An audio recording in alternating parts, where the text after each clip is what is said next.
Warning, this podcast contains heavy spoilers for not just one movie, but entire franchises. We highly recommend going and watching these movies before listening to us as a companion piece that stitches all the timelines into one creepy, crime-ridden story. There will be no more spoiler warnings. We do not break character. After this, there is no turning back. You've been warned. Hit the music. You are talking about the nonsensical ravings of a lunatic mind. It's alive! It's alive! It's alive! It's alive! It's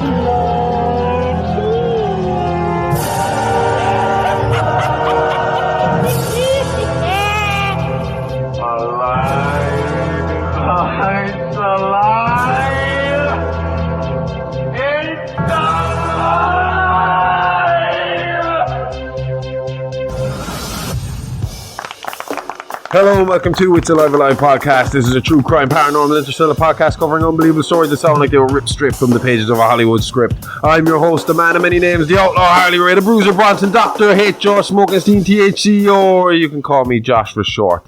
And with me as always is my very own Scream Queen, the perfect combination of beauty and brains, the bride of Smokenstein, the India Heart, the expert of guts and gore, the gorgeous, the sexy Amy Rose. Hi. And after 6 weeks, we are finally here at the end of our Dexter Morgan series. Yep. With part 4. What would you do tomorrow morning if you found out I was a serial killer? You were a serial killer. If you found out tomorrow there was an active serial killer already, you never thought it was me, but then next thing you found me in the act, what would you do? Would you turn me in? I want to know how long it was going on for. I'd have some questions. Yeah, before I'd even think of, oh shit, there's going to be cops involved, I'd have a lot of questions.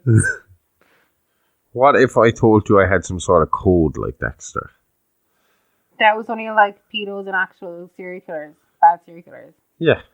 Even though I don't know if he ever went after people for just being pedophiles. I think they had to be a killer. Didn't they? I Don't think that they all have to be really, really bad people. And at that, I'd be like, you do you. Don't tell me about it.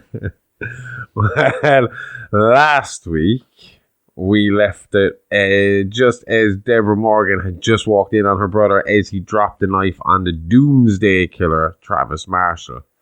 For Dexter, I imagine this is the same as someone walking in on him jacking off to something weird. Like he's just about to come and he realizes his sister's in the room.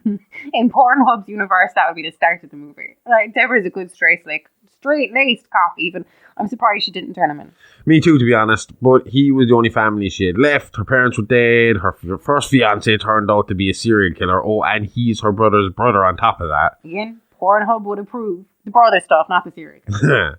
She also had just lost Lundy not long before this, like a year or two beforehand. So outside that, she only dated kind of bums anyway. So Dexter was the only real anchor or family she had, Her entire sense of home was centered around him. So despite her reluctance at first, she did help her brother cover up his crimes.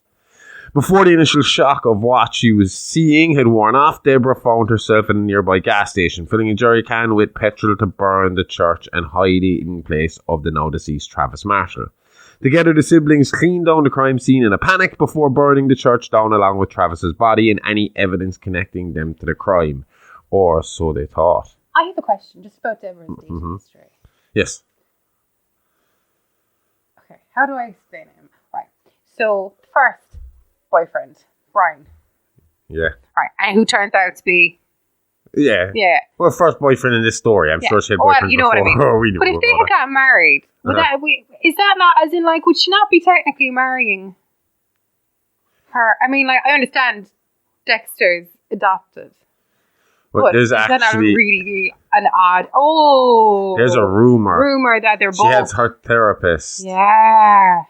Which is very unethical, but her therapist came out after her death and said that she actually had been going to this therapist about her feelings towards Dexter, trying to rehab herself, and it came out in this in some sessions that she thought she might have been in love with her brother. Again, Pornhub would approve. But again, there's rumors that she was actually on her way to this Travis Marshall scene to tell him about her feelings. But I assume none of that happened. I don't know. We Okay. don't know, obviously, Okay. because we don't know what they But personally no, not did. about Dexter. But I mean, like, would it not be like an awful weird situation? Would she not be in Oh, effect you- like marrying her kind of? I mean, like, I know that Dexter's adopted in, but like marrying his brother, would that not be a bit? Well, I odd? think the rule really only applies if it's blood related. Well, I know it's not against the law, but I think for me it would be a bit. odd. It mustn't be against the law because I keep seeing these step-sibling OnlyFans things popping up on fucking Lad Bible and stuff like that. It's like, this stepbrother and stepsister make a fortune. I know. I don't know what that attraction is. Not me neither. That Fucking seems to be me. a solely American thing. I don't get that one. Did they even put stepsister in like inverted commas, right? No, Or just, because these straight are up, like, these are legitimate people. Oh. This is OnlyFans. This is Oh. a real stepbrother and stepsister who are dating and who are together. They're not blood related, but they are related through their parents. But what if our parents had started dating and we met each other? Well, Is it not different when you haven't been brought up in the same house? no, yeah, it's completely different. I mean, like there is, I've kind of, I mean, you've seen them play that out on TV before, Yeah, definitely. yeah. I can't name specifically Maybe what it's a very show, familiar but storyline. it is definitely like, there has been cases where someone's, I mean, The Simpsons did it. Grandpa Simpson was mad for Marge's mom, and they were Yeah. dating for a small Yeah. while. So, yeah, I'd say as long as it's kind of like an after. If we get together and then afterwards our parents got married, that would be different. But I think Or if you're Yeah. already adults, grown adults out of the house, yeah, then that's a different scenario. But if you've been brought up together as siblings, it's a bit odd. even from a young age or a teenage age, then it starts to get a bit. That's where we start to get into murky, incestuous waters. And I don't like to swim that deep. So, anyway, the fire obviously drew the attention of Miami Metro, who were not too happy to see their active crime scene burn down. The original thought was that Marshall, whose charred remains were found among the wreckage with the sword of John the Revelator stuck in his chest, returned to the scene to sacrifice himself as punishment for his failure to God before he could be apprehended. So at this point, Dexter, or Deborah even, only knows for sure her brother murdered a man. The shock of it all kept her from making an instant connection to Dokes and the Bear Harbor butcher case. Dexter convinced her initially that he had been working the scene when Marshall returned and attacked him, forcing him to kill him. Sounds like self-defense. Like, why did they not call it in? Again, Deborah's in shock, so she's not thinking straight, but soon the pieces begin to fall into place.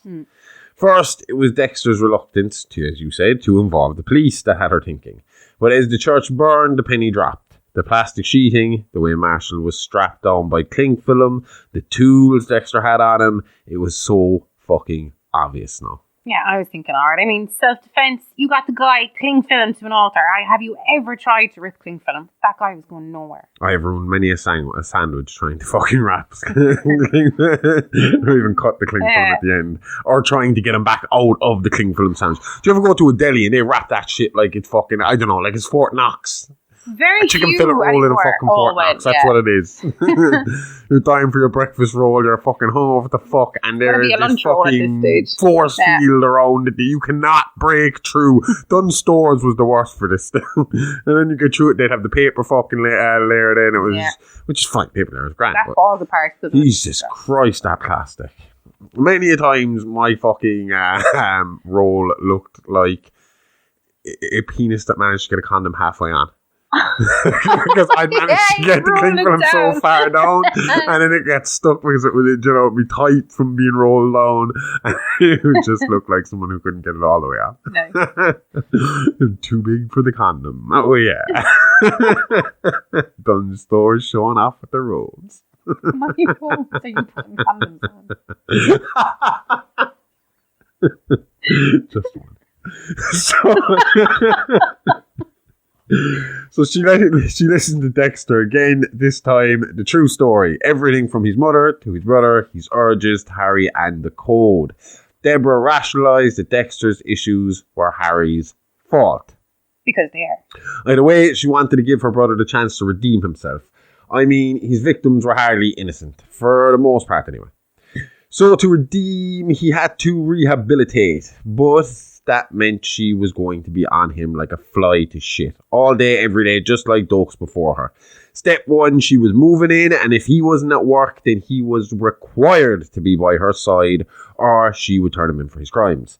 Now, I can't stress enough, the church was cleaned in a panic. Neither Morgan's sibling was thinking straight, and it wasn't cleaned with the usual care Dexter put into his projects. It's for that reason that Dexter didn't realise that Travis's blood slide had fallen into a vent. Now, just for a quick recap, obviously if you're listening to Dexter Morgan Part 4, you've listened to Part 1, 2, 3 and our little extra kills fucking episode, kill count episode. So you know what this blood slide box is, but just in case, this was basically his trophy case. Yeah. For every person he killed. This is why we know the numbers are so high in to some degree, because he kind of got records. People have seen, we don't know exactly because he destroyed them regularly out of panic. But certain witnesses have seen the blood box or blood slides and commented to other people about it and made record of them. Like LaGuarta had a record of them. There was obviously a record of them in the Bay Harbour Butcher case. Yeah. They had a box. They had one of the boxes. Mm-hmm. So they knew there was at least this many, because that box was nearly full when they found it. Yeah. And basically what Dexter used to do was he'd take a scalpel, he would slice his victim's cheek, get a little dropper thing, take up a little bit of blood, drop it on a blood slide, seal the slide. Do you know, like the slide you put under a microscope? Yeah. And then that slide, which would be a perfectly circular piece of blood, will be put into the blood box. Did it have to be perfectly circular? I don't know. I mean, there was that one that his brother put the smiley face on, remember? The one that... it was the one that got him out of he getting charged with murder, so I doubt it. Oh, yeah. Do you remember that was the couple where Brian put the body back, one of the bodies back to fuck with him, but then kind of had set up the alibi for Dexter, and Dexter had to just find the fucking clue. Yeah. And when he saw the smiley face on the blood slide, he realised that I just need to put the husband's DNA in the murder fucking area, and that clears everything up. Because the husband is still missing, and Brian wasn't bringing him back, so... Complicated life of the Morgan family. Or in this case, the Moser family. Intelligent people, though. Intelligent. Yeah, I wouldn't think of any of this shit. Just roll up in a ball and wait for the police to come get me. The next day, Dexter and Miami Metro Homicide arrived to investigate the crime scene. The death of Travis was ruled a suicide. The last blood slide, on the other hand, was found by Captain Maria LaGuarta, which resulted in her suspicion that the Bay Harbour Butcher was still alive. Now, again, LaGuarta was essentially everyone's boss. Now, I will stop before I go any further with LaGuarta. You might hear the odd chewing sound, the odd sniffing sound. Oh, he looks like he's coming over to have a rest. I'm going to bring him up. Yeah. Come over here to me. Come over here, you. My new co-host. Don't knock the mic. Our new co-host, Caesar. He is our 4-month-old Staffy Cross. Don't worry, your mother doesn't listen to the show. So he's here, and he might be making a little bit of noise in the background, but he's alright, we don't mind that. He's going to rest here up on top of me for a while. So if he starts snoring, it's not just Amy falling asleep from my talking. Anyway, so LaGuarta and the Bay Harbour Butcher case, she was originally partners with Dokes when they started, and they had a relationship at some point, a romantic relationship at some point. So he was confiding in her, and she did get in trouble for having contact with him while he was supposed to be on the run. But obviously, we all know Dexter managed to kind of pull off a fast one there, and through really kind of circumstances, even outside of his control, because it was Lila that technically killed Dokes.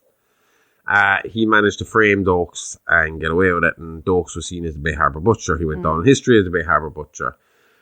But LaGuarta finding this blood slide for her after so many years after Dokes' death obviously meant that maybe there was some truth to what Dokes was saying. Do you know? Because why would one of these blood slides show up in a crime scene, 4 or 5 years later? 5, 6 years later, maybe even?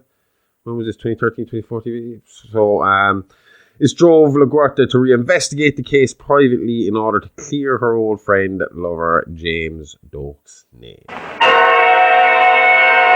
While Miami Metro Homicide was at the scene of Travis Marshall's murder, LaGuerta found the blood slide, and after confirming from a private lab that the blood on the slide belonged to Travis Marshall, LaGuerta fully came to believe that James Doakes was innocent and the real Bay Harbor butcher was still out there and active.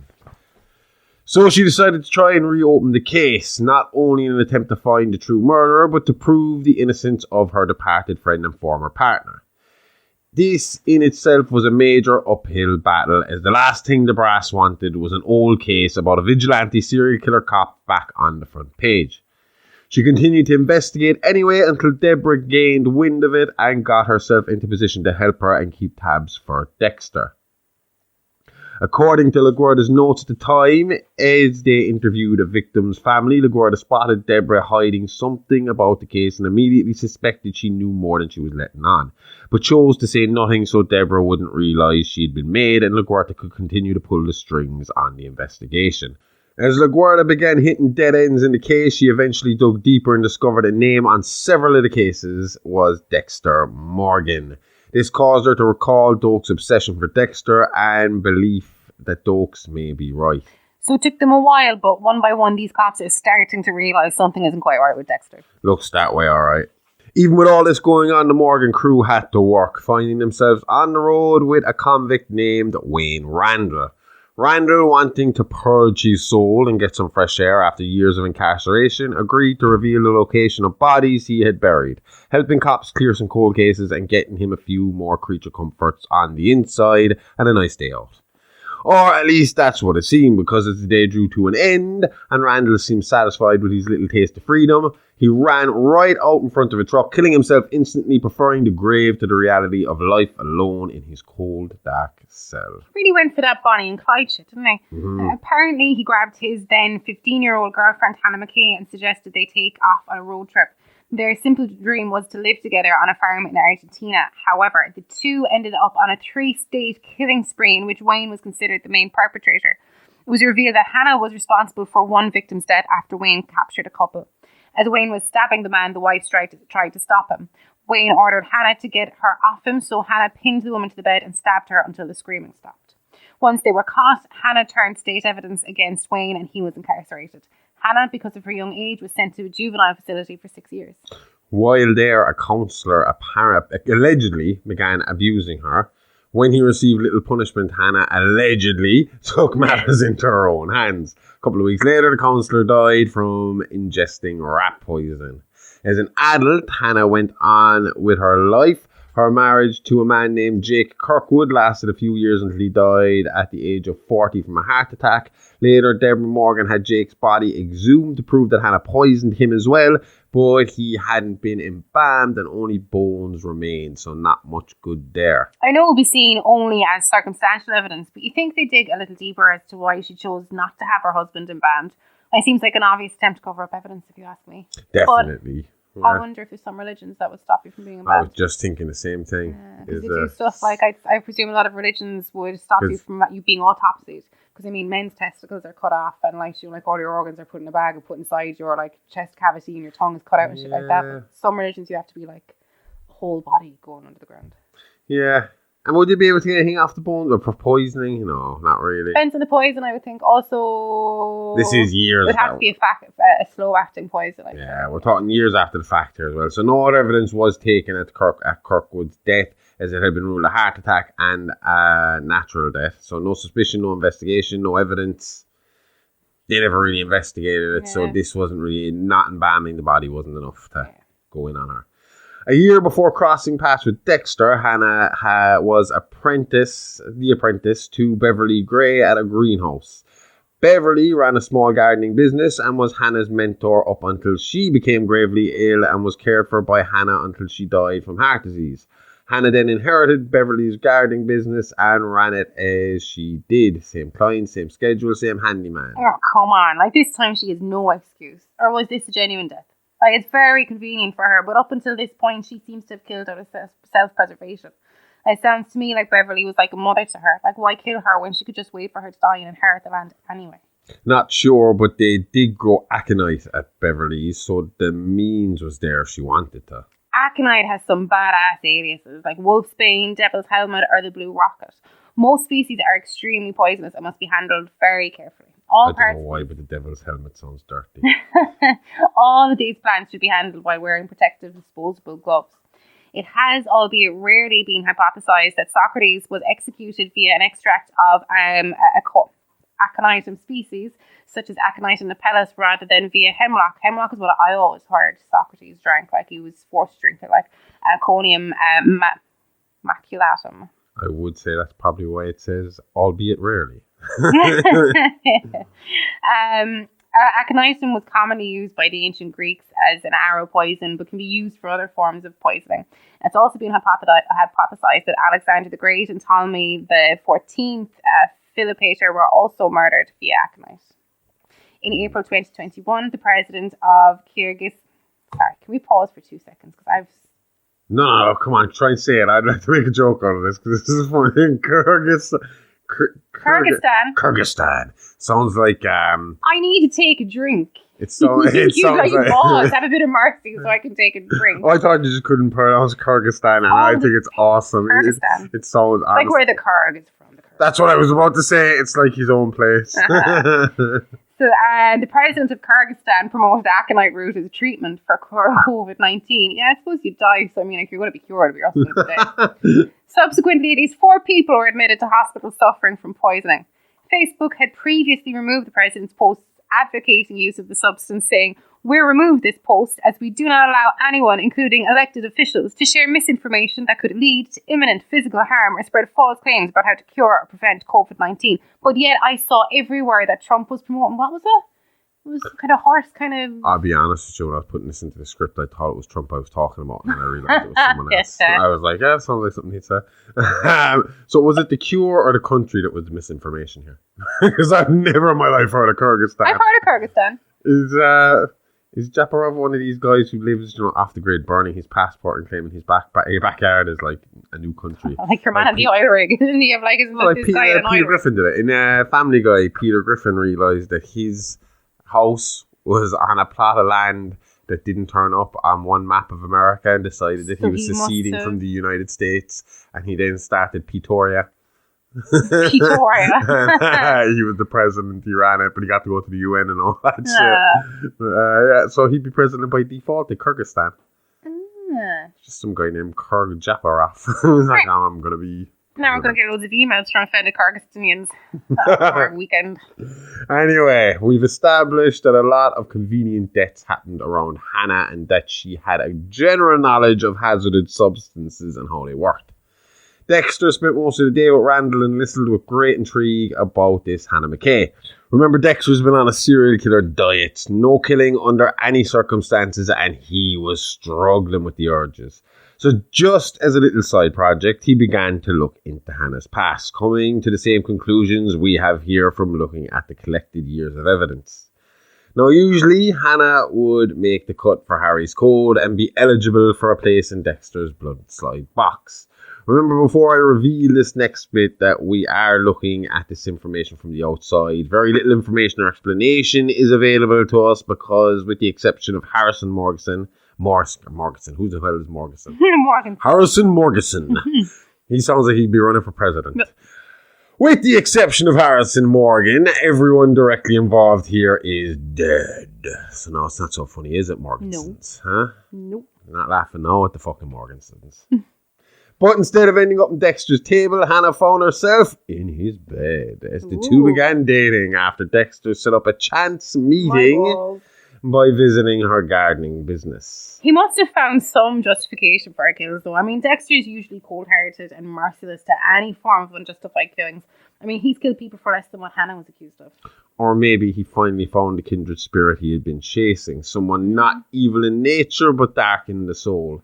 I mean, he already caused the suicide of his adopted father, killed his serial killer brother who wanted to go on a worldwide killing spree with him, got left on by Arthur Mitchell, who he looked up to, and lost his adopted family when Rita died. Maybe he was just lonely and wanted some form of understanding. Deborah was the only other option, and she was far from understanding when it came to Dexter's dark passenger. She was also far from understanding when he began to date the suspected Black Widow serial killer Hannah, who she actually contemplated setting up for her brother to kill before her morals got the better of her. I mean, you can kind of understand why she wouldn't want Dexter around Hannah. It's kind of like putting two addicts fresh out of rehab together. Most people in recovery would be told to hold off at any kind of romantic attachments so early in their recovery, never mind a relationship with someone that shares your affliction. Well, they were at it, and for better or for worse, it kept Dexter busy and away from his usual hobby and gave him someone to confide in as he struggled with his homicidal sobriety.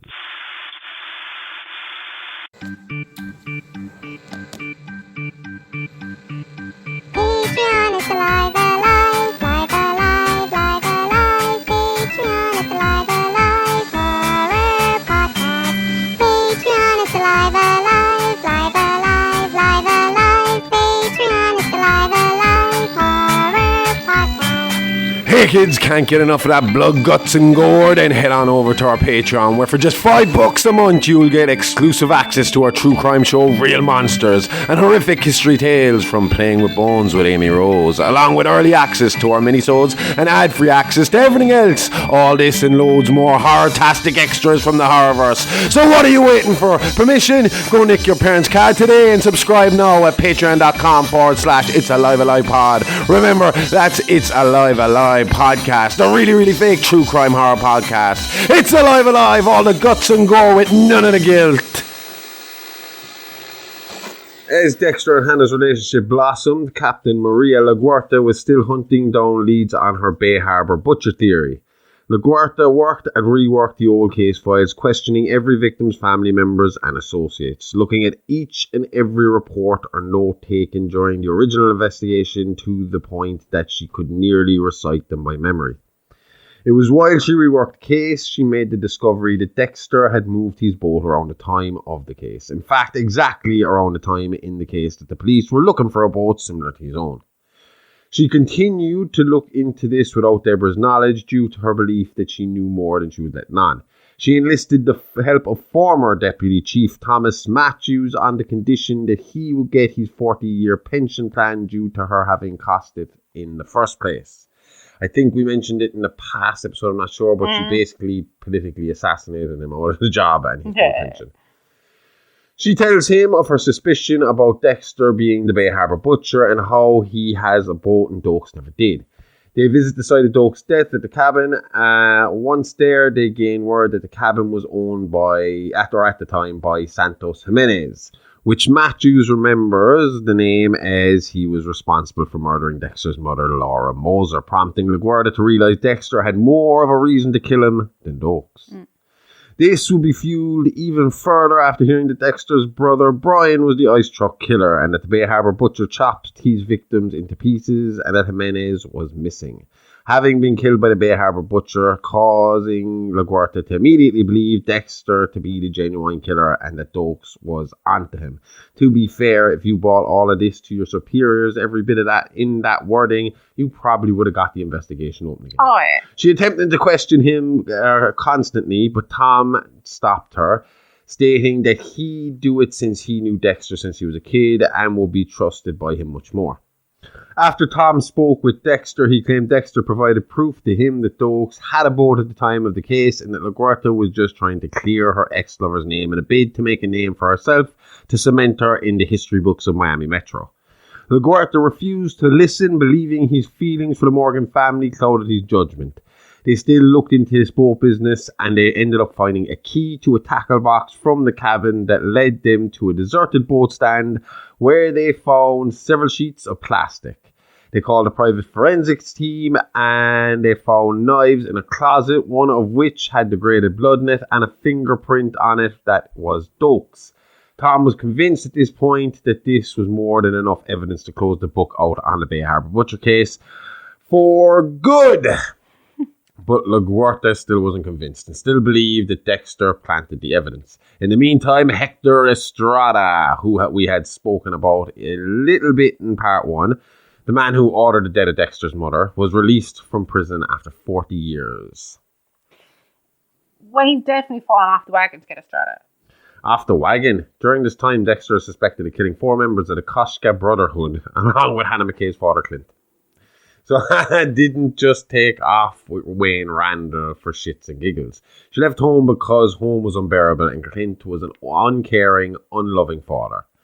When his daughter Hannah was 6 years old, Clint decided to teach her how to swim. He threw her into a pond, and when she began to drown, he didn't bother saving her or even let the mother call for help. A nearby fisherman heard the mother's screams and came to Hannah's rescue. When Hannah was 8 years old, Clint took her to a poker tournament. He locked her in a motel room for 3 days while he gambled.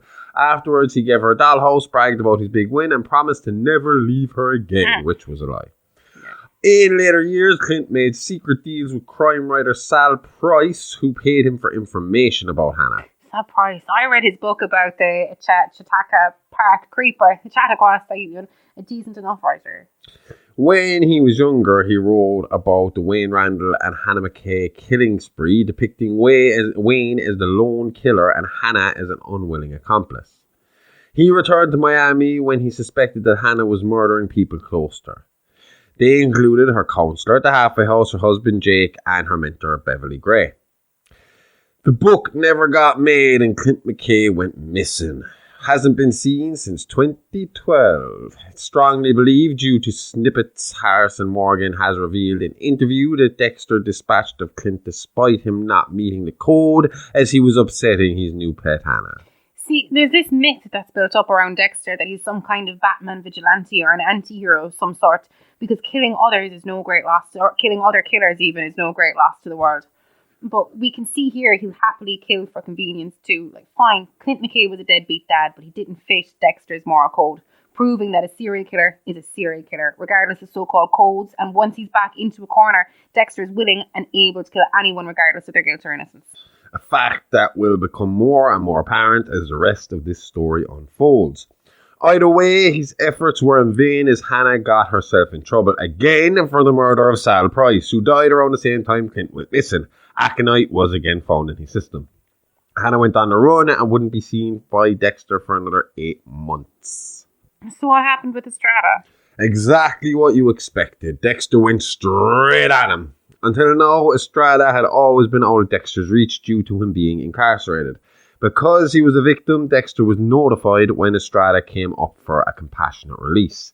Dexter attended the hearing, and despite having the option to speak up, Dexter remained silent since he suspected that he wanted Estrada to be left out. Estrada convinced the parole board that he was fit for society, and they approved his parole.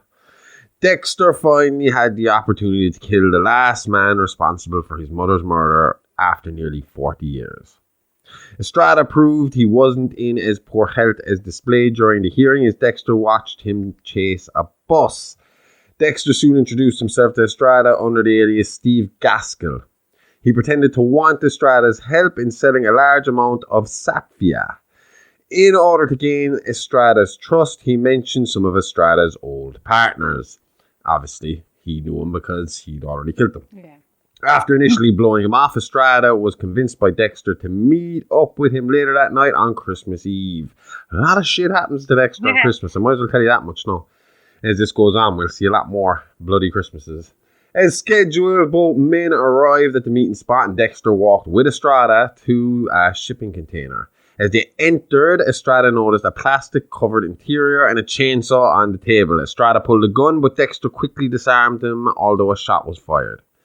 Estrada was then choked out by Dexter. Upon awakening, Estrada was confronted with the shipping yard massacre. Dexter informed him that he cut up Santos Jimenez into 6 pieces and is going to do the same with him. Estrada suddenly realized who Dexter was. Ready to kill him, Dexter picked up the chainsaw, but Estrada stopped him with some compelling information. He mentioned that a cop had arranged for his release, a captain. He accused Dexter of working with her in a setup.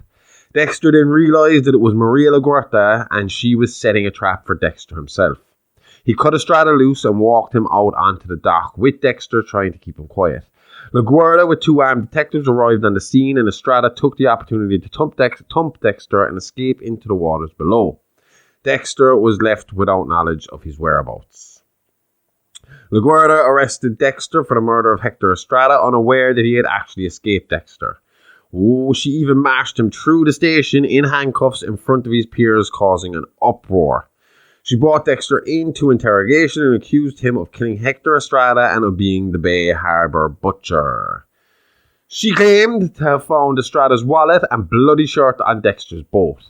Deborah and Miami Metro forensic specialist Vincent Masuka came in to tell LaGuardia that the shirt on Dexter's boat was missing evidence from when Estrada was arrested, and Masuka also found a print on the wallet which belonged to LaGuardia. Deborah accused LaGuardia of trying to frame Dexter, and LaGuardia accused Dexter of setting her up. She was later put under investigation by the commissioner for her behaviour. Despite warnings from both Matthews and Angel Batista, she refused to back off. Learn from Dokes. She's literally on the exact same path as him. Like, her mistake was getting so emotional about it and showing her hand before she had concrete proof. She should have worked silently, keep it from the whole station so neither Morgan sibling would find out and give her the uninterrupted time to build a case. Plus, you avoid the frustration of being treated like you're a crazy conspiracist by everyone you work with.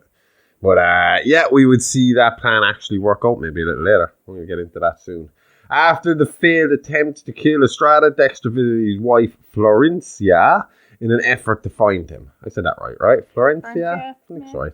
He pretended to be a parole officer under the alias Arthur Curry. Aquaman. He's still Aquaman's secret. She denied seeing him, but Dexter followed Florencia to the local park and found her with Estrada. She gave Estrada a bag holding a sandwich, cigarettes, and a handgun. After Florencia left the park, Dexter paid 2 young boys playing ball nearby to throw the ball at Estrada, who then chased them into a parking lot where Dexter's vehicle was waiting.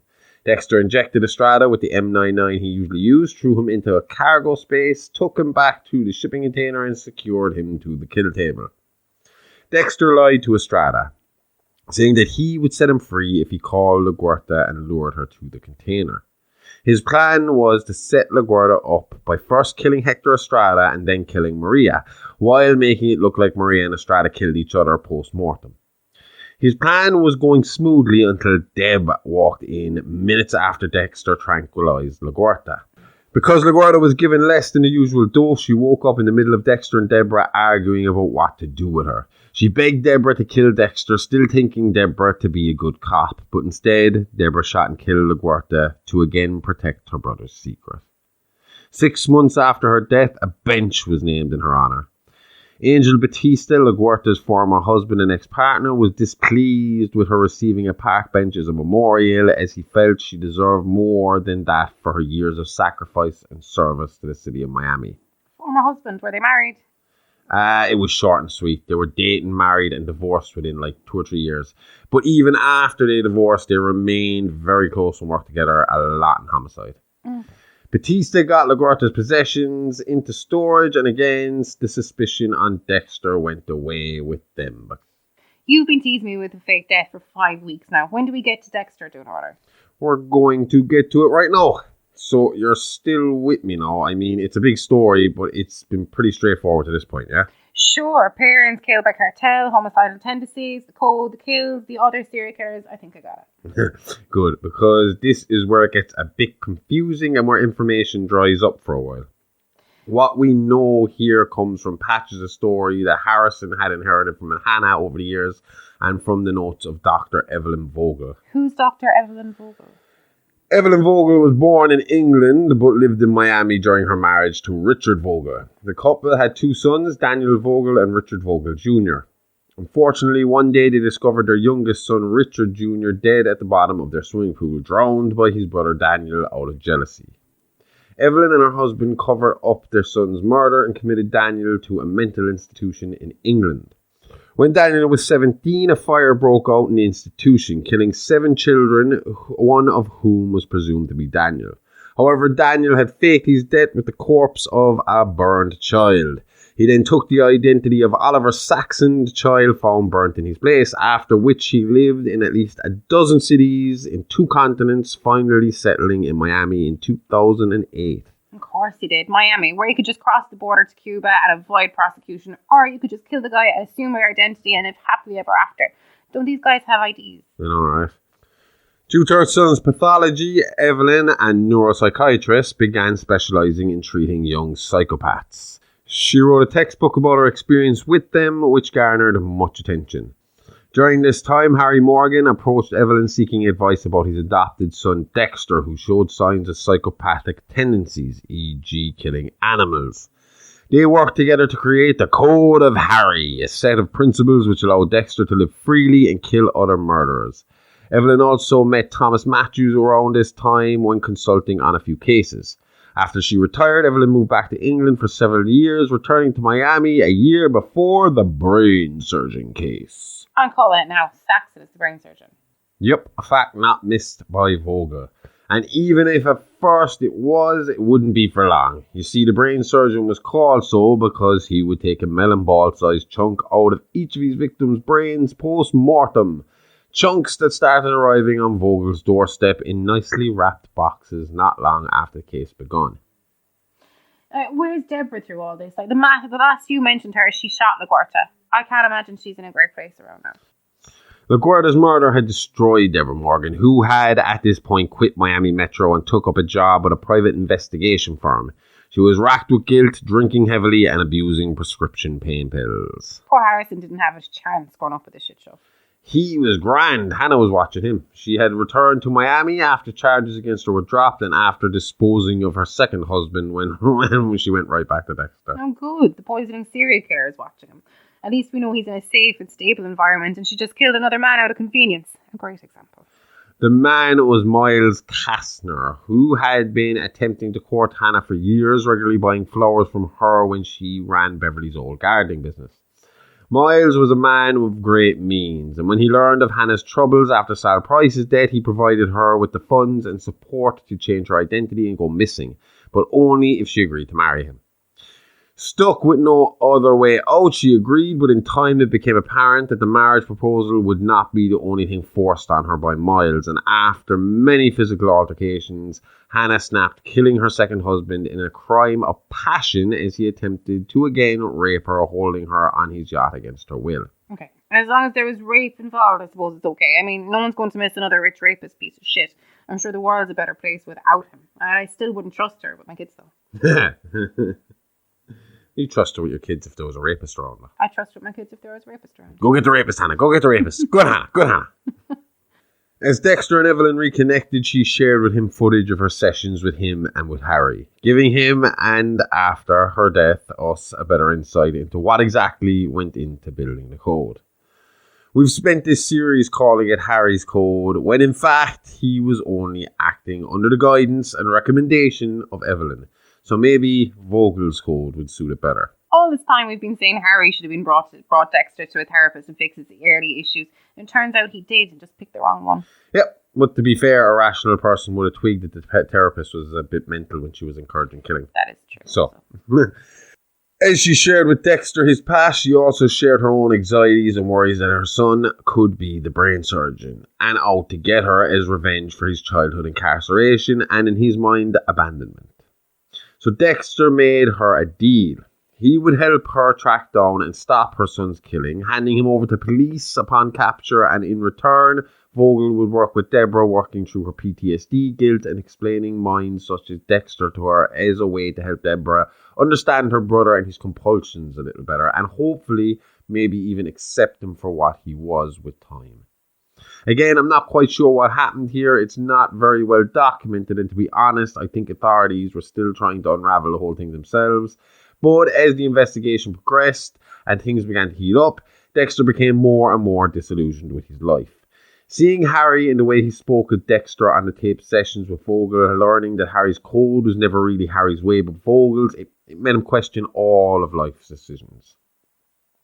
On the other hand, while Deborah made progress with sobriety and the mental health issues, she was unwilling to waver on her feelings towards the code and Dexter's killing in general. She pointed out in theory it's a great idea, But what gave Dexter the right to outweigh the laws and the decisions of the US judicial system, whether the decisions were right or wrong? And even ignoring that fact, there's the fact that Dexter's code was not foolproof, and because of his own past actions, good innocent people such as Dokes, Rita and LaGuerta have been killed in his name while following the rules of the code to the letter. This, along with plenty of encouragement from Hannah, led Dexter to the decision that after all the brain surgeon business was over, he would leave Miami forever, finally following true on Hannah's lifelong dream to live on a farm in Argentina, living off the land, a quiet life, retirement for the two unique and peculiar killers. God, of all the people we cover, you're telling me these two get happily ever after endings. Like, fuck me, is there any justice in the world?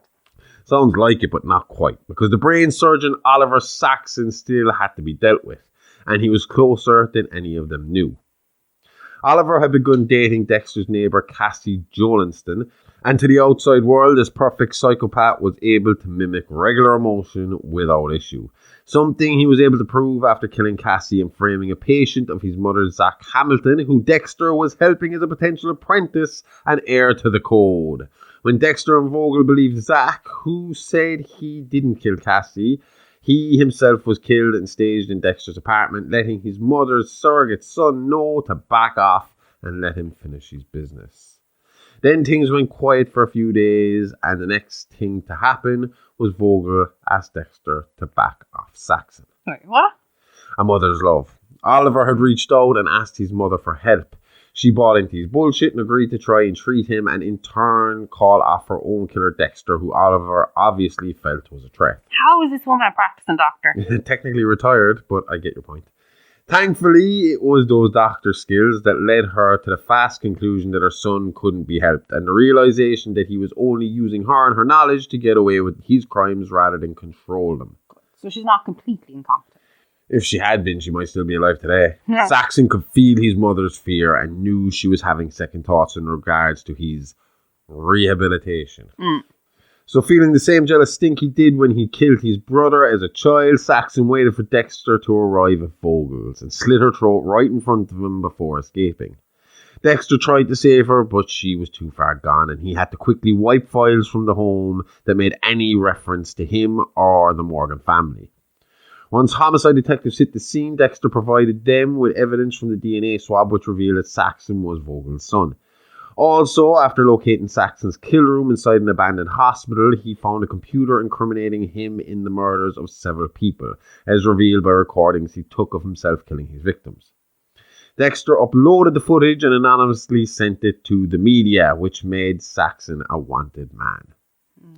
While at a gas station, Saxon noticed the news about a manhunt for himself and immediately knew that Dexter was the one who was responsible. Enraged, he rushed over to Dexter's apartment to kill him just as Dexter planned. He approached an apparently sleeping Dexter, knife in hand, ready to strike. However, Deborah suddenly approached him from behind with a gun to his head, and Dexter rose and injected him with a dose of M99. The plan now was to return Saxon to his own kill room and allow Deborah to arrest him, redeeming herself and allowing her to be the hero cop in Miami again. At some point, Deborah's old boss at the PI firm had followed her, suspicious that she was connected to Hannah McKay. He found Saxon strapped to the medical chair he had used to kill so many of his own victims. He convinced this guy Clayton, who was Deborah's boss, that Dexter and Deborah were killers and that he was their next victim. Clayton believed him and freed Saxon as Deborah and Dexter were outside exchanging goodbyes before Dexter took off for the airport to meet Hannah and Harrison. By the time Deborah got back to the room, Clayton was dead and she was staring down the barrel of a gun. Saxon shot Deborah Morgan in the gut. Deborah fired back, maiming Saxon's arm, but he again escaped. Dexter would find out just as he was about to board his flight. Being Deborah's only living next to kin, he was instantly contacted when she was brought into Miami's central emergency room. He'd have to stay behind, but told Hannah to go ahead with Harrison. He'd follow along soon. This would be her last time ever seeing him, and Harrison's last time for about 8 years. In the meantime, Saxon stole a truck from a man after knocking him out and drove around looking for a place where he could get his lacerated arm patched up. He found a veterinarian and forced him to stitch up his wound by holding him at gunpoint. He decided then that he wanted to kill Deborah Morgan once and for all, and so he went to Miami Central Hospital where she was being treated. Being a wanted man, he created a scene by cutting out the vet's tongue, whom he had held hostage, and let him loose in the hospital. This allowed him to move in without trouble as he searched for Deborah. However, the police, led by Lieutenant Angel Batista, were prepared for Saxon's arrival and arrested him on the spot. After Saxon was interrogated by Batista and Detective Joey Quinn, Dexter got to pay him a visit and told him that he blamed himself for what happened to Deborah. In CCTV footage, Dexter can be seen to place a pen on the table. Saxon quickly picked up the pen in yet another failed attempt to kill Dexter. However, Dexter moved to his right so that the pen only pierced his shoulder. Dexter then punched him in the face, yanked out the pen and stabbed Saxon in the left carotid artery, causing the latter to rapidly bleed to death. The security footage clearly showed that Dexter was defending himself, although I definitely believe he intended for it to go down the way it did. And so he was not charged for the murder. What did you say there? Absolutely. Oh, fucking shit. Dexter returned to the hospital as patients from the South Wing were being evacuated due to Hurricane Laura. Ooh, creepy Hurricane Laura. Laura Moser, Dexter's mom. Yeah. Anyway, Dexter is told by the doctors that Deborah suffered a clot to the brain causing a stroke and that she was currently in a coma. If she ever came out of that coma, and that was a big if, she would never have full brain function again, needing constant care. Recognizing a future in which she would never eat on her own, speak, or have normal brain activity, Dexter chose to turn off her life support and told Deborah that he loved her. Then, in the confusion of the hurricane and the evacuations, Dexter took his sister out in his boat where it's believed he gave her a burial at sea before riding his boat head on into the eye of the storm. When the weather died down and the rescue efforts were made, all that was found of the Morgan siblings was the wreckage of Dexter's boat. Both siblings were pronounced dead, their bodies lost at sea. Okay, I'm confused. I thought he'd fake his own death to avoid prosecution for his crimes, but it sounds to me like he just got sick of being Dexter and wanted a fresh start. Kind of. Deborah's death really hit Dexter hard and brought home a few hard truths to the unique serial killer. Over this series, we have shown time and time again that innocent people had to lose their lives to hide Dexter's actions, and this was not lost on him. Whatever about Dokes and LaGuardia, what about Harry, Rita and Deborah, people he was supposed to love, all who died due to his actions and urges? Dexter didn't kill Dexter to protect himself, he killed Dexter to protect Harrison. He believed death followed him and everyone he got close to met grisly, gory endings. He also believed Harrison had a handicap to begin with, sharing his DNA and early childhood trauma. So with that, Dexter Morgan of Miami, Florida was dead, and Jim Lindsay of upstate New York was born. Okay, it's honesty time. We have a confession to make. We suck at socials, no good at Insta, can't send a tweet or an X or whatever that super villain looking motherfucker is calling it now. Stick to your space cars, Elon. But we know you want to chat, you want to be kept updated, you want to be alive all the goddamn time. So we're getting down from the antisocial soapbox and giving this a try. So come chat to us on Insta and Twitter at AliveAlivePod, or hit us up by email at itsalivealivepod@gmail.com. We want to hear from you. Tell us what you like, what you don't like. This is a project, it's still a work in progress, and we just want to give you more what you like and less of what you can't stand. So give us a like, give us a follow, we'll always hit you back and we'll always try to reply to everyone.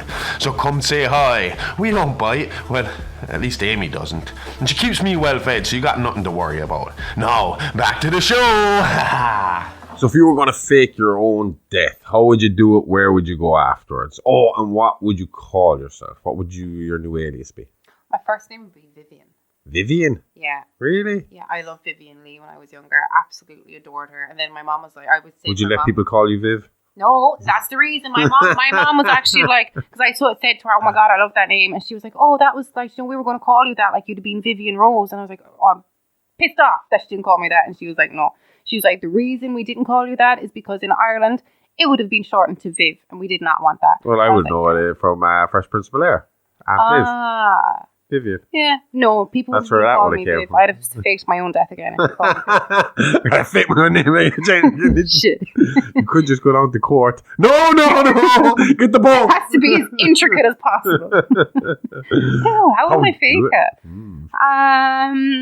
I'd learn how to swim first, and then make sure somebody could see me walk into the sea, and then I'd swim around the other side of the cliff and run off. So essentially lost at sea. Yeah.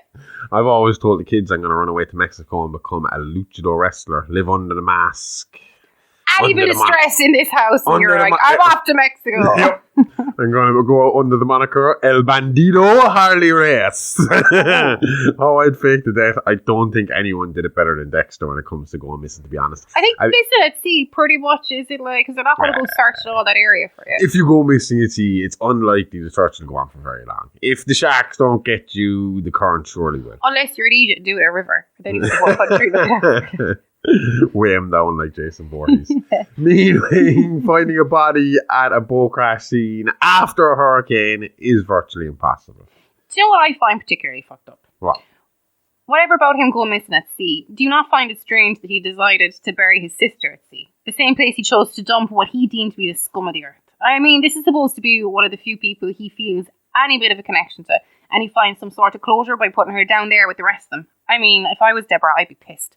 Imagine if she replaced Harry as his conscience, just following him around cursing at him every time he thought of killing him. Maybe she put her down there to keep him at bay. Oh, back off, ghosties. And she's not all cut up, so she's a solid figure as well, so she has the power over all of them. But I agree with you, it is kind of a bit fucking strange. I mean, like, if I was a serial killer, I keep bringing this up like as if I am. I'm not. There is no serial killer. I feel like you're trying to tell me something. If I was a serial killer, I'm not going to bury my family members who die of natural causes in the same places I bury. I mean, like, you know. Maybe that's why, because Deborah didn't die of natural causes, she got buried. Well, he turned off her fucking life support machine, which is, you know. She still died from her injuries.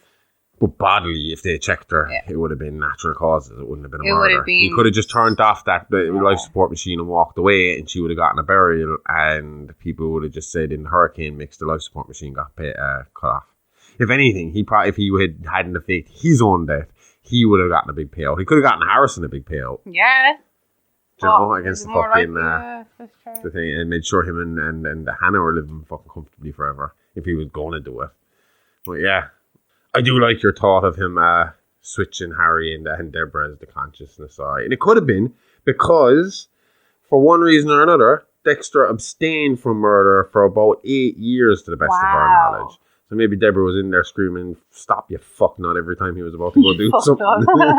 Directly after the dust settled from Hurricane Laura, Dexter ditched everything and moved to Oregon, where he took on a new alias and took work as a lumberjack. Jesus, he moved far away enough, didn't he? Like Washington State would be the only place further away to go by land.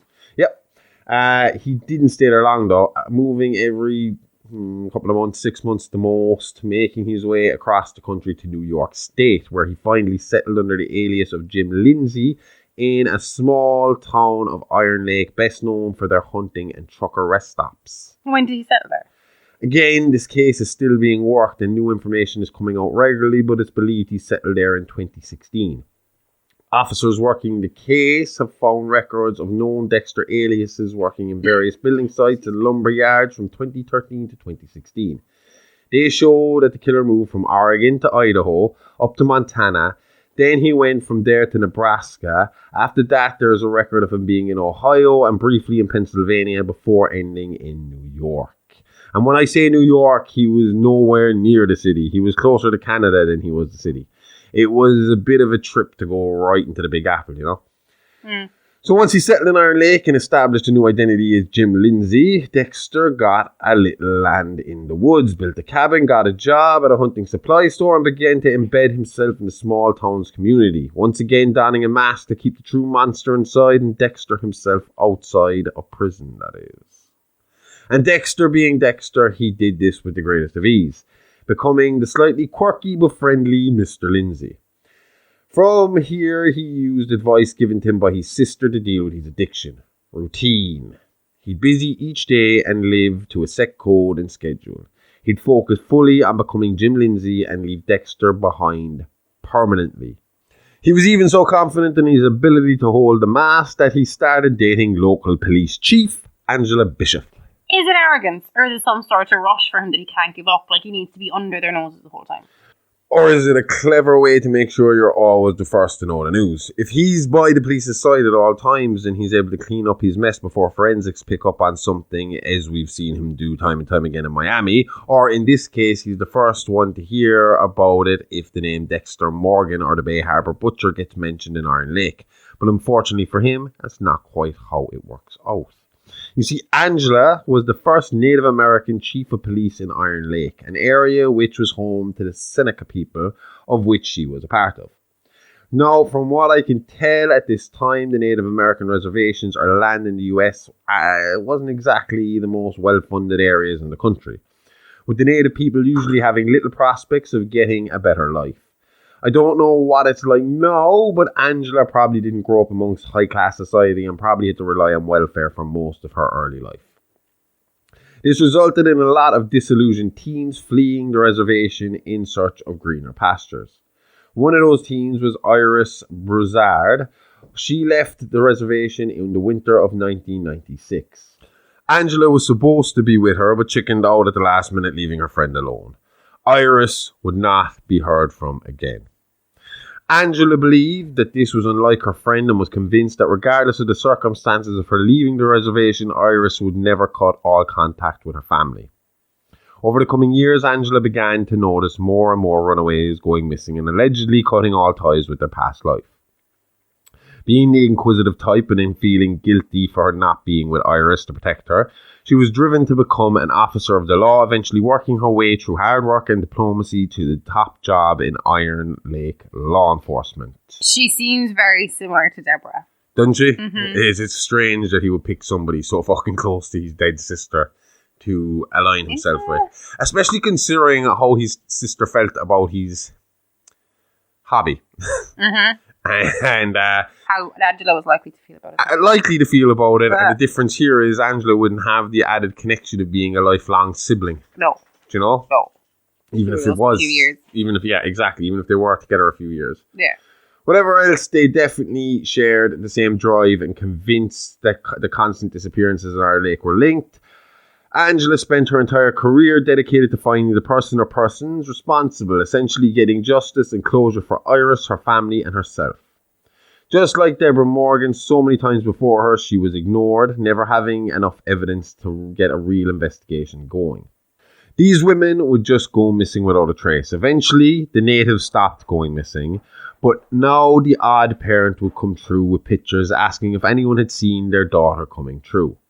Iron Lake was a tiny town, so strangers were often noticed, and with that, another pattern of victims began to form, and Angela again followed each lead to a dead end, but remained convinced that a serial killer was active in her tight-knit community.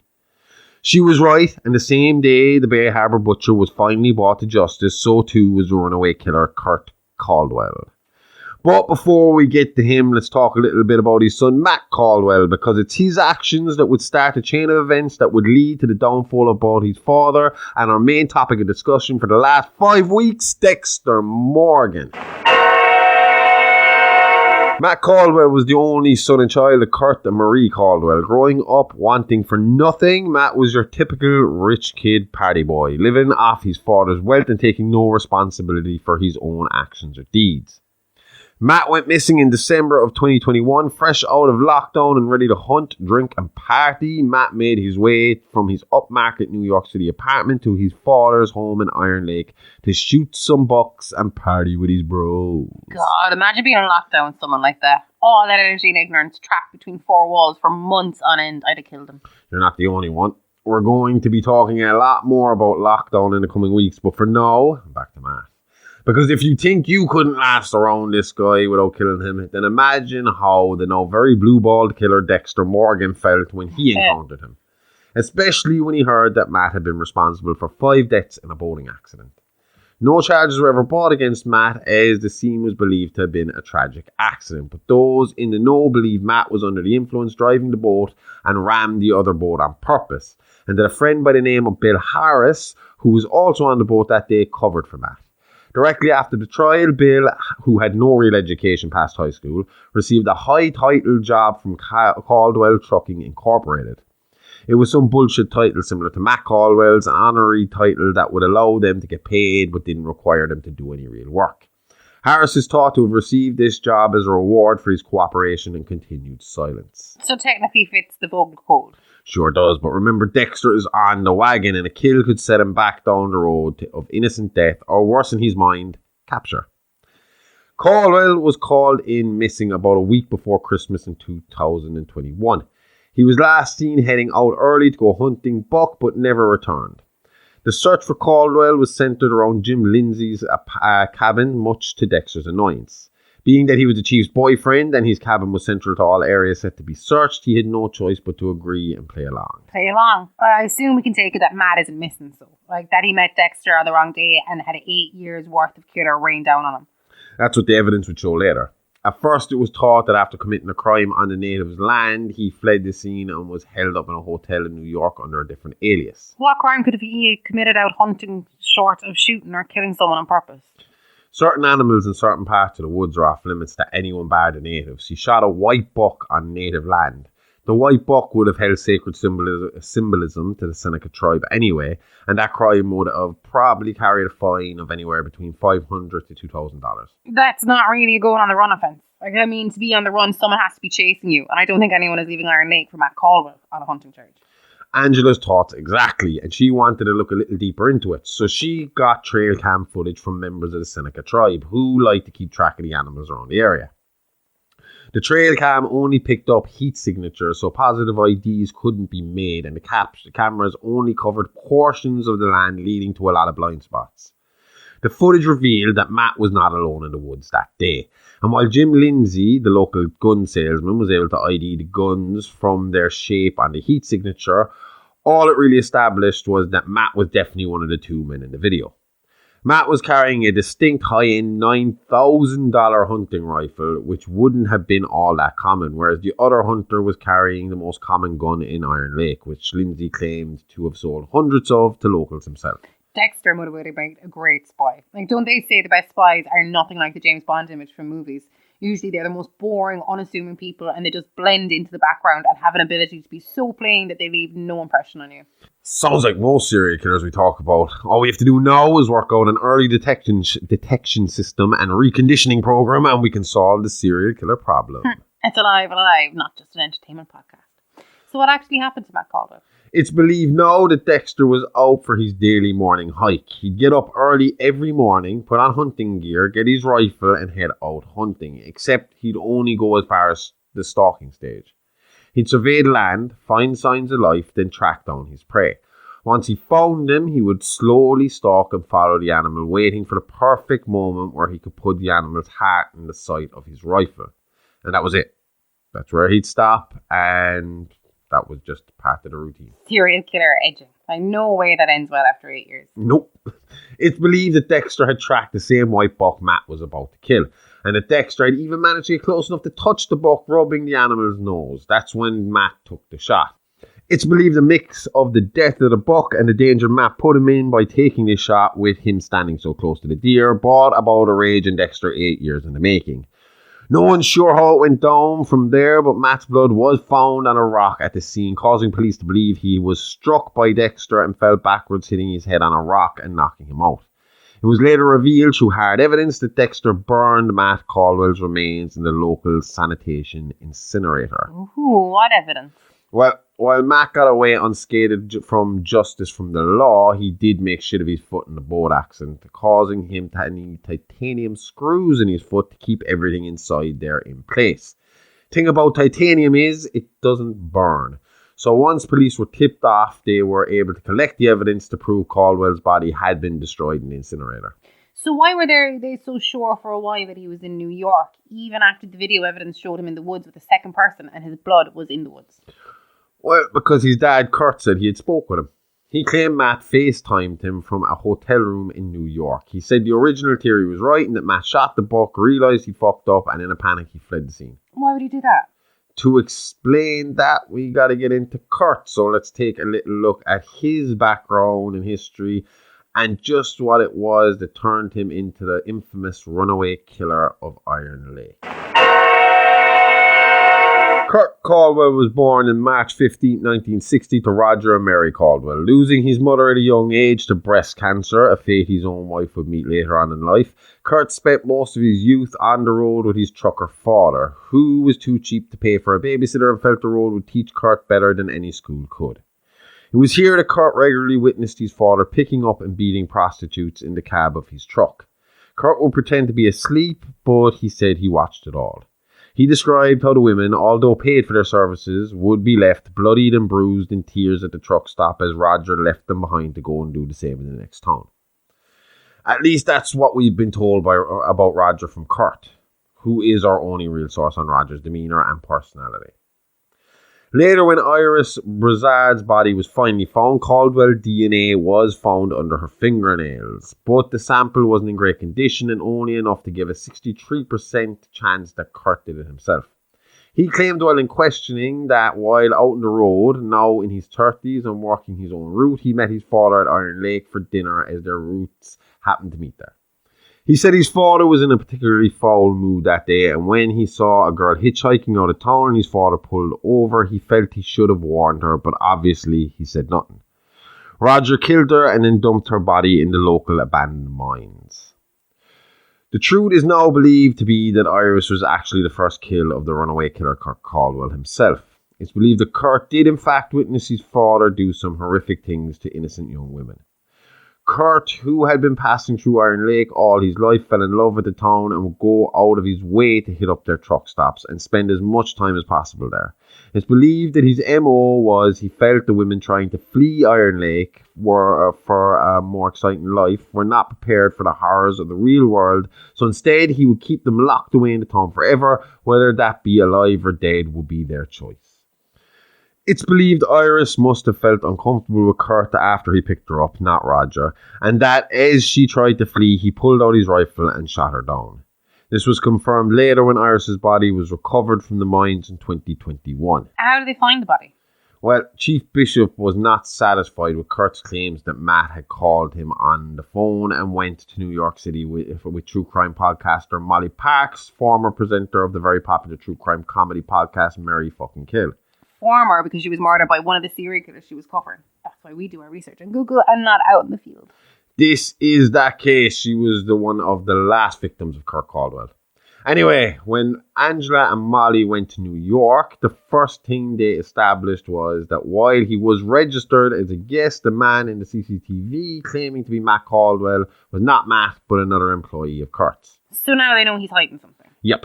And Angela, being a good detective, realised the phony FaceTime call came just as she was about to begin searching the mines for Matt's body, leading her to surmise that Kurt had something in the mines he didn't want found, leading her to Iris and Kurt's big revelation about his father and Iris, which we now know to be untrue. Angela had gone to New York under the guise of a police seminar focusing on connections in missing persons cases, which was being held in the city. Amongst the speakers at this convention was someone very familiar to us, the now captain of police at Miami Metro Police Department, Angel Batista. He was the lead speaker and spoke on his experience with killers in Miami, and specifically the Bay Harbor Butcher, and how they made the connection between the victims due to their arrest records and the fact that they had all beat the system on a murder charge due to technicalities or lack of evidence. Obviously, with Angela believing that a serial killer was active in her town, she was intrigued by Batista's seminar. So much so that she went to speak to him privately after and to pick his brain on her own case. Angela said, but I keep getting that mixed up, Angela and Angel are too close together. Angela said Batista made comparisons to her case in the Bay Harbor Butcher case, making reference to a Deborah Morgan as being a bit of a super cop serial killer catcher. But when Bishop requested to meet Deborah Morgan, Batista informed her that she had died tragically with her brother Dexter in a freak boating accident during Hurricane Laura. It was the next line that Batista spoke that put Chief Bishop on the direct line towards taking down the real Bay Harbor Butcher. Their deaths were tragic, he said, especially Dexter. He had this little kid he left behind. Harrison was his name. Now, you're probably saying, what's the big deal? Bishop knows Dexter as Jeff Lindsay, and Harrison is off somewhere in Argentina with Hannah. Took the words right out of my mouth. Harrison and Hannah lived peacefully and happily in Argentina from 2013 to 2018, when Hannah sadly, or not depending on whose side you're on, I mean she was a serial killer after all, passed away from pancreatic cancer. And the now 13-year-old Harrison was deported to Florida and entered into the foster care system, where he lasted for about a year in 3 different homes before running off on his own in search for his father, who he knew through a letter he had found in Hannah's possessions after her death was still alive and well. And he managed to track him down all the way to Iron Lake. He'd make a good PI. Well, just like the BTK Strangler before him, Dexter was tracked down by modern technology he couldn't have anticipated at the time of his original crime. No, that's bullshit. That was not modern technology. That was a floppy disk, you fucking dumb motherfucker. Yeah. Harrison image searched a picture of his father and found an Instagram post from a bowling team in Iron Lake. Jim Lindsay was a member of that bowling team.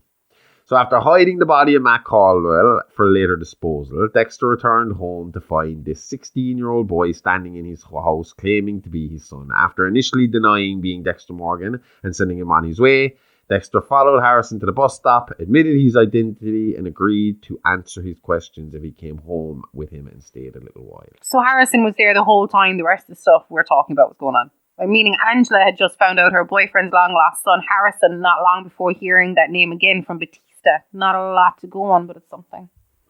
Again, she was a lot like Deborah, and she just needed that nudge for the penny to drop. She said after Googling Dexter Morgan, she confronted her boyfriend. Oh, the internet's been a bitch to this guy. Confronted her boyfriend with the evidence, and Jim was forced to come clean. He told her after Deborah's death and Rita's murder at the hands of Trinity, all along with his brother and his mother, he felt like death followed Dexter Morgan everywhere he went. He was afraid he'd pass his curse on to Harrison, so he left him with his stepmother, faked his death, and left Dexter Morgan behind to stop the cycle of death that haunted him. This satisfied her for the time being, but she stayed watching, and as time progressed, she saw more and more evidence that led her to believe that James Dokes had in fact been framed, and that the Bay Harbour Butcher was literally living right under her nose. Not sure how we got off track from Kurt to Harrison, but back to Kurt for a minute. Like Dexter would years later, Kirk Caldwell adopted Iron Lake as his home and became a man of the people. With no official office, he was kind of like the de facto mayor of Iron Lake, the man to go to get stuff done. A man that constantly gave back to the community, creating jobs at his truck rest stops and constantly giving to the needy or less fortunate people in the small town. It's safe to say he was a beloved member of the community and the last person anyone would accuse of murder, let alone serial killing. But as we have already pointed out, he began killing with Iris Broussard in 1996, and it was about that time he decided to make Iron Lake his home. He was married, had Matt, and ran and expanded his business, doing extremely well for himself in the process. For 25 years, he picked up and killed a confirmed 32 victims. Did he confess? This is Dexter we're talking about. Do you think he had a chance to confess? No, it wasn't until the dust settled and Iron Lake's 2 resident killers were dead that the true scope of Kurt's crimes would come to life. Going off a tip from Dexter, Chief Bishop found a cabin out in the sticks of Iron Lake. The cabin's interior seemed innocent enough, just your average hunter's cabin. It's what lay beneath that was truly terrifying. In an office room in the cabin, there was a laptop which was linked to a camera for a bedroom. The room looked like an average budget hotel room, and it was located in the basement of the cabin and accessed through cellar doors at the side of the cabin. The room, which could only be opened from the outside, was the final hotel room for 35 women. Caldwell would pick up runaways or hitchhikers and offer them money, food, and a place to stay for the night. Because of his good standing and reputation in the community, these runaways would see him interact with the townspeople and feel safe. That this was a respectable and well-known member of the community, you know, if anything was to go wrong. So they would usually accept his charity and go stay at the cabin for the night. To get, a good night's sleep and a shower and some food in before moving to the next town. I imagine drifting isn't fucking all that easy. Yeah. And that's the part Kurt couldn't understand. Why did they want to leave? He was providing them with a warm, safe home where they would be fed and taken care of, and if he let them go, they'd run away and see the horrors that the road brings. Men like his dad who would show them no mercy. So he'd teach them a lesson in reality and show no mercy. When a girl requested to leave to the camera, he would begin his ritual. This included playing the song Runaway by Del Shannon on repeat as he got dressed in full hunting gear, including a white ski mask to block his face. He'd wait at the door for the woman to exit the building, then tell her to run. Now terrified, the women would usually take off only to be shot down by Caldwell's super-powered laser sight rifle. He would then take their bodies to another hidden cellar door located about 100 yards from the cabin. This cellar door led to an underground human taxidermy workshop. Here, like the ice truck killer before him, Kurt would drain his victims of all their blood, replacing it with some form of embalming fluid to slow the decomposition process. He would then take the treated bodies and fix its hair and makeup before putting their naked bodies in individual refrigerated pods. This would preserve the corpses perfectly, making identifying the victims later a lot easier. Fucking creepy. Yep. It's like a kind of evil Madame Tussauds. Yeah. Big thing we haven't mentioned here too is Angela wasn't the only person to know that Matt wasn't in New York when Kurt said he was. Dexter also knew there was no way that was true. You know, since he was the one that killed and burnt the body. So why didn't Dexter go straight for him now that he's back killing again? Dexter saw Matt as a slip, a once-off bump in the road of serial killer sobriety. If Kurt had stayed out of his way, chances are Dexter would have left him continue on his spree and never looked into him any further. I mean, Matt had been nothing but trouble with cops and cadaver dogs on his property and Harrison back in his life. The last thing he needed was to complicate things with bodies and blood again. Yeah. So it wasn't the indifference to Matt's murder that drew Dexter to Kurt, or even Angela's suspicion that he may be behind the many disappearances around Iron Lake. No, it was Kurt's interest and influence over Harrison that drew Dexter on Kurt. But Kurt, being just as wily a killer as Dexter had once been, knew when another predator was sniffing around his spot. And as Dexter started to take a closer look at him, Kurt started to look back. And he recognized in old Jim the same animal he had felt inside himself. Meanwhile, these two monsters are about to lock horns, not realising the chief of police is watching them both, just waiting for one of them to slip off. Oh, Kurt knew she was watching. She pretty much made her feelings clear to him in regards to Iris. But when it came to Dexter, that was a different story. With him, she kept her cards close to her chest as she looked over old Bay Harbour Butcher articles and listened to Molly Park's wild theories about Dokes and how many of his peers felt he was framed. And even how she was told that Dokes was constantly suspicious of the blood guy in Miami Metro and claimed him to be the real Butcher. He seemed so sure that his ex-partner LaGuerta looked back into the case again and also ended up dead. Molly thought the killer could still be out there, but the blood guy couldn't be him if he was, because he died in 2013 in a boat accident. Angela must be ready to burst. We said how much she like Deborah she is. Like, ironic that she would end up romantically involved with the killer the same way Deborah did with Brian Moser. So the main reason Dexter didn't want Harrison around was because he felt he might influence him. Because of them having the same background, the whole born in blood bullshit and all that crap. Okay. But he did fear that Harrison would start having dark tendencies, and that was found in the letter that Harrison found from him. That was why he sent what's her name again? Fucking Hannah. The letter. It basically said, I think Pat Harrison would be better off without me, but if he ever shows any dark tendencies, please get in contact. So Harrison is wondering what these dark tendencies are, and he's questioning his father constantly. Because, I mean, look, he's heard the podcast as well. He knows how his mother died. Yeah. He knows that he was in the middle of all this for his mother's blood. He's very well aware of all this, and he knows his father is after abandoning him. So he's angry at that as well at the same time. And Dexter is kind of misinterpreting this anger and anguish and fucking pain at his love, the life he's lived, as being dark tendencies. No, it's not like there wasn't some signs that would kind of... I mean, if Dexter really wanted them to be, they were going to look that way. Because, I mean, there was a failed school shooting that Harrison apparently stopped. Okay. Some kid had been texting Harrison or ringing Harrison, and Harrison had stood up for him against some bullies. And then this kid came in armed with a knife or a gun or something. and was going to do some damage to the school, but Harrison stopped him and ended up stabbing the kid.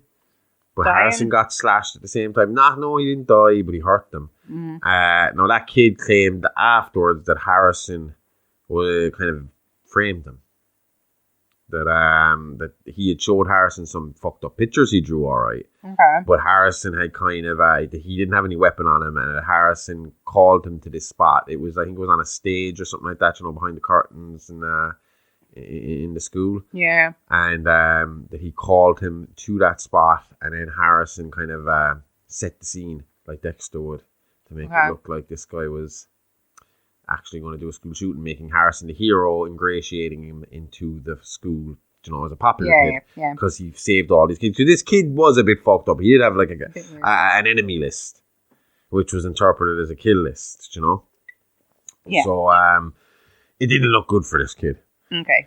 At the same time, then after that, there was a big party for Harrison for saving him, and there was drugs at this party, and fucking Harrison overdosed. Yeah. Well, nearly overdosed from this fucking drug. Okay. And I think we get into it a little later, so I won't get into it right now. But Dexter, this again causes Dexter major fucking problems later. This overdose. And I know that might seem like a small thing, but this again leads to strong evidence against the Bay Harbor Butcher and gets him taken down. Yeah. Now, another sign to Dexter that Harrison was having dark tendencies was he had taken up wrestling since starting at the school. Not my wrestling, but the Olympic stuff. Yeah. And his first meeting for matches, Kirk Caldwell was kind of like a honorary assistant coach. So he sponsored the team. Yeah. So he was down there and he was at the side with the coach, who was actually one of the police officers of the town as well. Okay. And Harrison had a fight with one of his first wrestling matches, and the guy bumped him, headbutted him, and busted him open a little bit. Okay. And Kurt was seen talking to Harrison, and then Harrison went in and he won the round of wrestling. But when the match was called, Harrison had him in an armbar. And instead of releasing the armbar, he snapped the guy's arm. Yuck. So again, to Dexter, in his mind, it's, my child is a psychopath. And that's what he's directing it on. Tunnel visioned in on this, kind of like Harry was, I suppose. Yeah. And he starts to get upset about Caldwell's influence over Harrison. And he's trying to kind of convince Harrison, but Harrison's fighting back because Dexter's not willing to. Dexter's afraid to tell him what he really is. Fucking, Obviously. he shouldn't be going around telling your kids you're a serial killer. Yeah. Keep that yourself, for fuck's sake. But again, Dexter's kind of seeing more and more evidence go against Caldwell, and he doesn't want his son around the wrong type of serial killer. I mean, that's always terrible. When you're raising a fucking psychopath, the last thing you want is him hanging around with a bad bunch of psychopaths, Yeah. You want to hang around with the good psychopaths. Which actually I joke about, but there is. I mean, you could be a good psychopath and be a CEO of a fucking major fucking corporation and be a millionaire and live an unhappy millionaire life. So, I mean, this kind of all comes to a head with this broken arm shit. And he feels like Kurt kind of gives Harrison a job, and they're getting really close and really pally-pally, and Harrison basically runs away from home, says he's fucking off, he's leaving. And Caldwell convinces him, like he did so many other fucking runaways, to come on up to the cabin with him and they'd hang out. Okay. So first, I think they broke into the school. Technically broke in, Kurt to the key, but they went into the school and they did some batting practice. So they were like hitting fucking baseballs with one of those machines. Usually we see them on the TV. We don't have that here. We don't have baseball in Ireland, people. So they have a baseball bat and they got a machine, and the machine shoots the balls. Like tennis practice. Yeah. And after that, Kurt asked them to come on up to the cabin, and they'd have some venison and some really old scotch and all this. They're 16-year-old, so this is, again, it's 21 over there for drinking. Even here, that's wrong, and you're 18. Yep. Yeah, I would say that's grooming. I'd say Harrison's about to get butt fucked, to be honest. But anyway, when they get up there, Caldwell reveals to Harrison that he knows Dexter killed his son, and it's an eye for an eye. So he is kind of getting into the same routine. He's getting into his hunting gear, and fucking Harrison's starting to freak out. But Dexter knew what was going on and was keeping tabs, and he got in there fast enough to save Harrison from Caldwell, but Caldwell got away, and now the fucking shit's really fucking going, you know, because the Yeah. two of them are, they know each other, they've unmasked each other at this point, Okay. you know? Yeah. This is when Dexter feels, right, at this point there's no more fucking hiding Gotta it. tell him. He knows I killed Matt, we got to talk about this, and he starts to drip feed Harrison his backstory and his MO. Dexter reveals more and more about what he does and what he's capable of and why he does it. And you know, he does it, the whys, the whats, the ways, everything, you know. Yeah. To a 16-year-old, this made Dexter sound like Batman. Some sort of dark avenger, ready to dispose of evil when the justice system failed. Something that's been bothering me is Harrison's age. Like, what year was he born again? People age differently in Argentina or something, okay? So, like, I don't know. If they're not going to bring it up, neither am I, so just move on. Together, they realised Iron Lake wasn't big enough for them and Caldwell, and unwilling to just walk away, the father-son team decided they would dispatch Caldwell together before taking off for the West Coast, where they would start new lives again under new names. See, they didn't like Vivian either. Problem was that Caldwell had the same idea, and as Dexter and Harrison scoped out Caldwell's killing cabin, finding the mortuary that lay beneath, Caldwell was in the woods at the Lindsay residence with a flamethrower burning down the cabin where he thought the Morgan men slept. This all went down on Christmas night, by the way. See, told you, Christmas with the Morgans is not a nice fucking time. Thinking he had accomplished his mission, Kurt rushed back to his home and hurriedly packed money, clothing and other valuables. He was interrupted by Harrison, who distracted him long enough for Dexter to come up from behind and tranquilize him. Very like fucking Saxon. Yeah. From there, they brought him back to his underground mortuary. Dexter and Harrison prepared the kill table together for Kurt, on the same table Kurt used to drain the blood from his victims. Harrison states that at this point, his father gave him an option to leave, not wanting to overwhelm him on his first kill. Harrison said knowing what Caldwell had done drove him to stay to see the task out. Dexter woke Kurt up, who tried to break free from the plastic. Rather than trying to claim he did not murder the women, Kurt asked them if they found it impressive.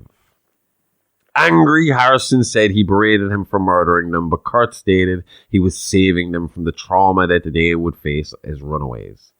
Dexter said that was bullshit and that he killed for the feeling of power.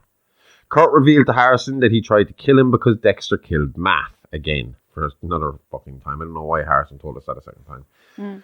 Kurt began to insult Dexter's code of conduct but was gagged and silenced. Harrison then again stated his father offered him the chance to leave, which he again refused, and with that, Dexter drove his knife down on the heart of the runaway killer, Kurt Caldwell, killing him in seconds. Harrison says he then watched as his father dismembered Kurt's corpse.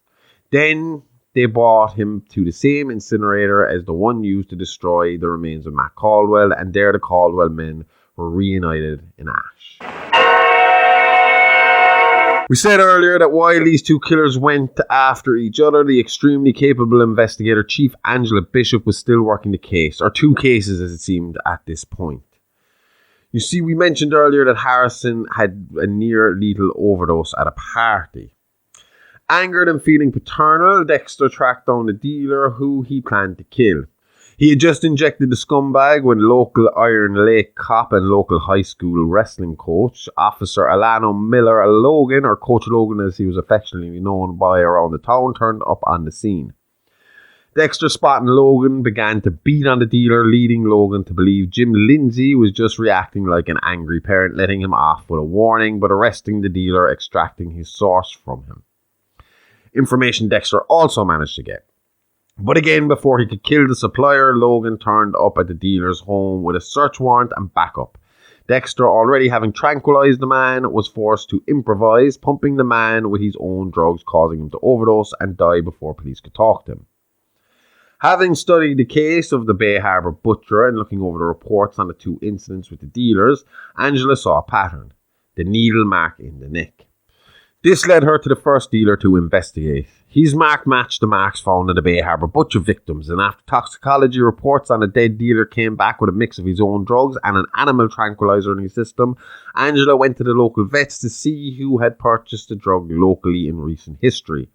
On the list of names, she saw her suspect Jim Lindsay, who claimed to need the drug to sedate his sick goat, which she named Vincent Van Gogh.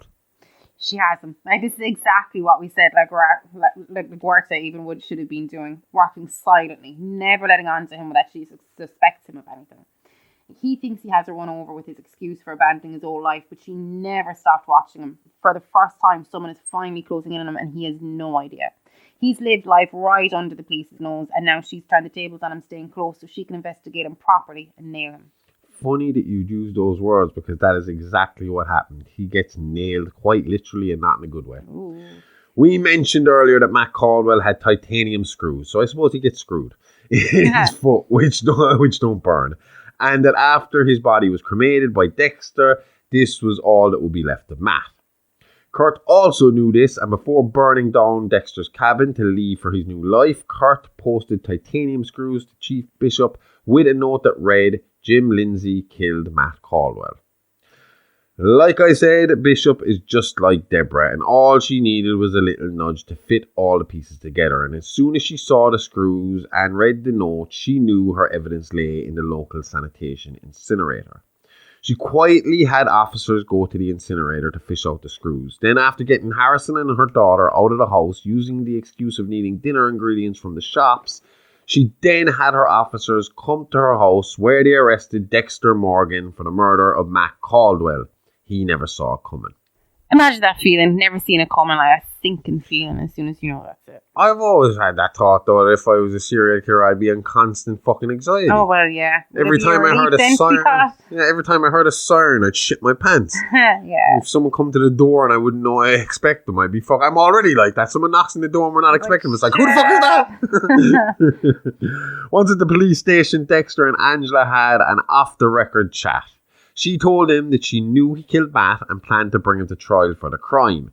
Then she was going to have him extradited to Florida, where he would stand trial for the Bay Harbor butcher killings and surely be found guilty and be executed by the state.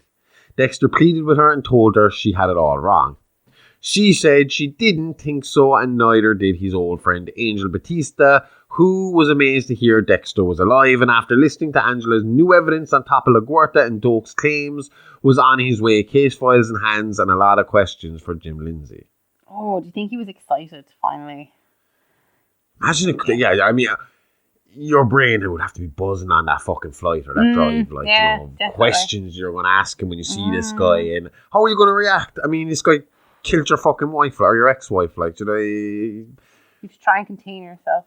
he's someone, and I, from what I've heard in his time in Miami, Dexter and Batista would have felt he was close to Dexter or friendly with Dexter. He would have confided in Dexter a few times, like, you know? Do you think you'd be offended, though?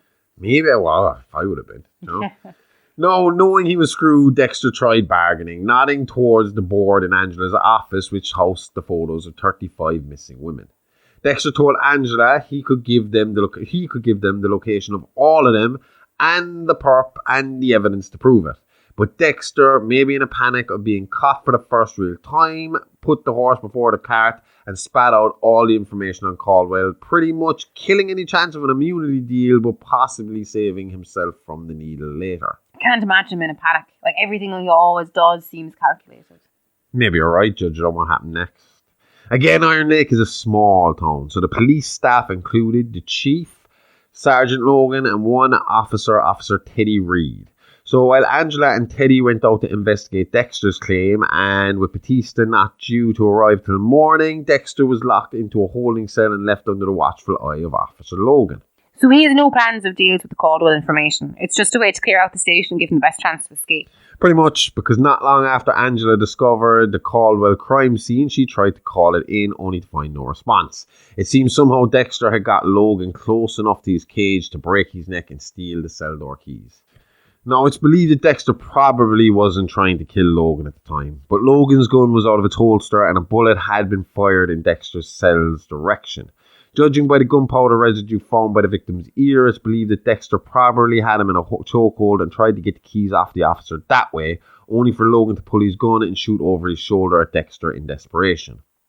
Once the shot was fired, Dexter made the move to snap the coach's neck.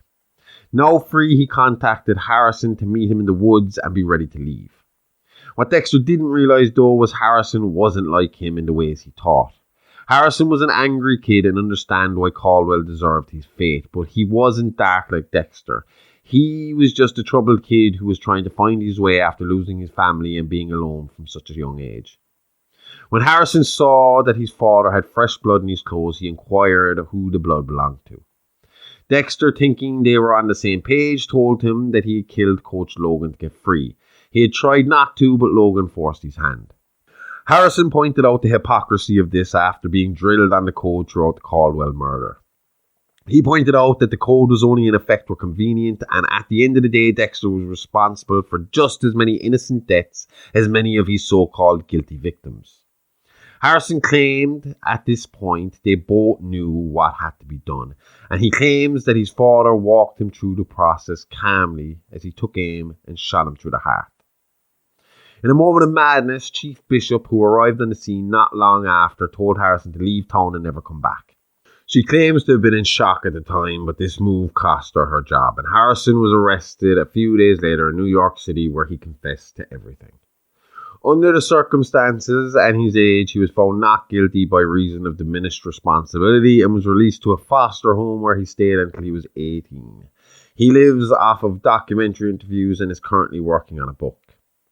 Angela Bishop resigned from her position and was not charged for her discrepancies in the case. She was awarded a medal for her work in taking down both the Bay Harbor Butcher and the Runaway Killer.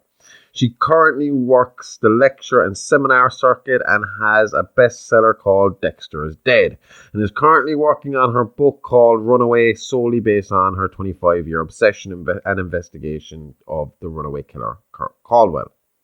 Batista also has a book in the works called Dexter Morgan, The Early Cuts, based on his time working alongside him in Miami and his part in the original Bay Harbor Butcher case.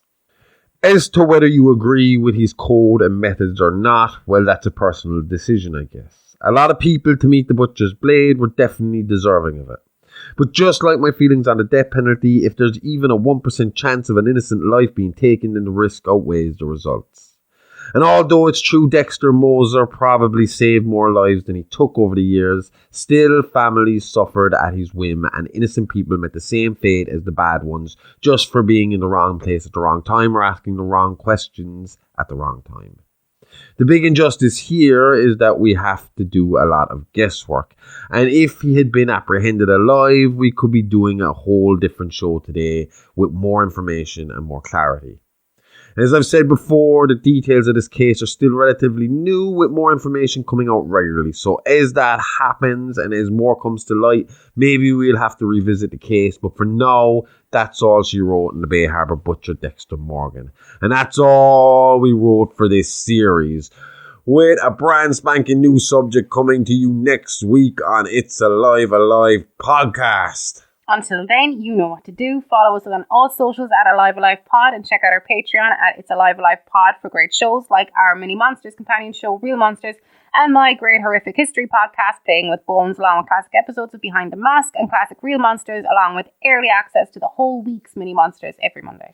All that, and you get ad-free access to our main show and the weekend update, all for just $5 a month. That's on Patreon at It's Alive Alive Pod. And now the first 7 days are free, so it costs you nothing to check it out.